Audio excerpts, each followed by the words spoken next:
How old were you when you became a made man? I was, when I became a recruit, I was 22. Yeah. And I took the oath when I was 24, 2 years later. All right, so listen, how do you, your mindset, like my mindset. Yeah. So I'm a made guy in the neighborhood. Nobody could fuck with me, put their hands on me, but I could fuck with you. How do you do that? Look, my mentality. You know, I'm a young 20-something-year-old guy. Hey, I don't like this fucking guy, but I love his girlfriend. Kill that motherfucker. That's my main time. You know what I mean? If I want this, kill them. You know what I mean? If I want that fucking house, he has a business, fuck him. If I was a mob, that's not, so does that thought goes through your mind? You know, Mike, now, honestly, I got involved in a life really to help my father. I mean, that was my whole motivation. Oh, see, I would be so self-absorbed and stuff from the mob. If I was in the mob, I'd be so self-absorbed. Yeah, but you know what? It happens. I mean, it's a rush because, you know, you got a ringside table wherever you go, people give you a lot of respect, and, you know, you try to carry yourself the right way. You don't want to abuse that. How do you do? You never had that before, and all of a sudden, boom, it's never like this. I give you a little bit at a time. It's just all at once, boom, you're made. Yeah, but understand, I grew up with it. You know, I mean, look, I spent my childhood in the Copacabana meeting everybody from Sinatra on down. So, you know, my dad was that kind of a guy.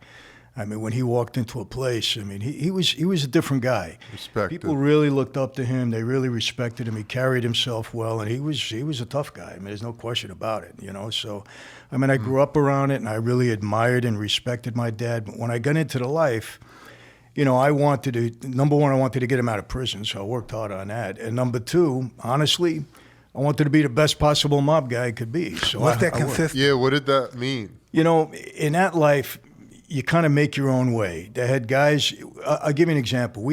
I took the oath in 1975, right, on Halloween night, actually. There were 6 of us that night that took the oath. And we had 115 made guys that actually took the oath. Out of the 115, 20 of us were earners. The other guys were just... That means you bring in money. Yeah, we were earning. We were earning really for everybody else. The other guys who got him a union job, who was doing a little bookmaking, you know, trying to scratch out a living. So I was determined to make money, and I had a head for business, and I used the life. I knew how to use the life to benefit me that way. So I took advantage of that. You know, and I got involved in a lot of different things, and, you know, I came upon a scam. I'll tell you what happens, Mike.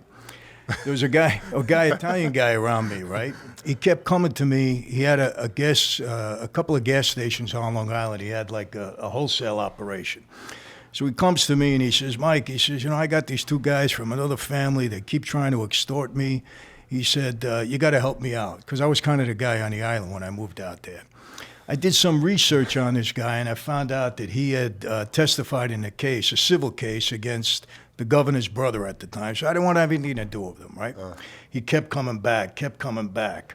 He said to me, listen, if you help me out, I got a way to defraud the government out of some tax on gasoline. So he got my attention, right? I hated the government. So I said, well, explain it to me. So he tells me this little thing. I said, all right, we're going to go into business together. I said, I want to form a new company. That's it. So I get rid of the 2 guys that were bothering him. I didn't get rid of, you know, I made them go away. And I put this guy, Vinny, around me. I had a guy around me. He was a big guy, right? He was a butcher. Big scar across his head, a real, Sounds you know, gnarly. yeah, a real 4-bar. I says, Vinny, watch this guy, Larry. Let's see if he's got something. Tell me what he's got. About 2 weeks later, he comes to my house on a Saturday. He used to bring me meat every Saturday. He was my butcher. And he's got a box on his shoulder. And he rings the doorbell. You're hoping it's money, right? No, I'm saying, what are we doing with all this meat? We having a party or something? I don't know about it. He says, hey, Chief, come into the kitchen. It ain't meat. He puts the box on the table. He opens it up, $320,000.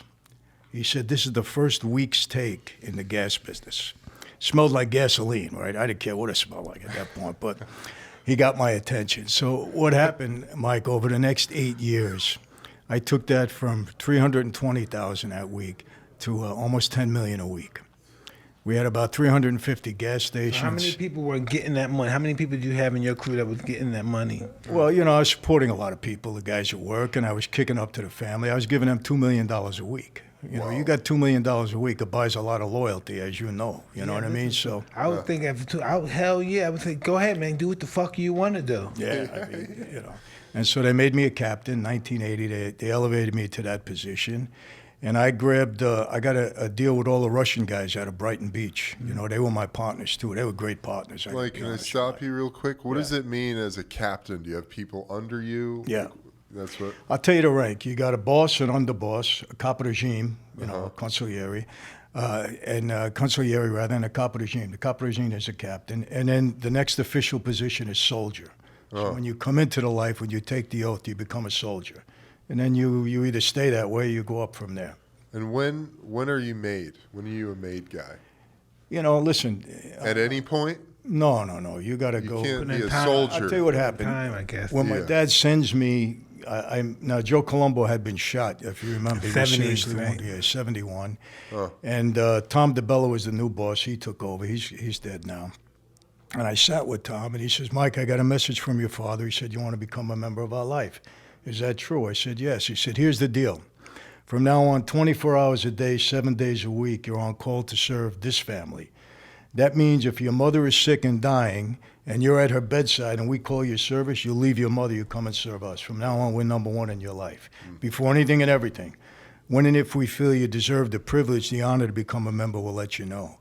And you're in a recruit period where you have to do anything and everything you're told to do to prove yourself worthy.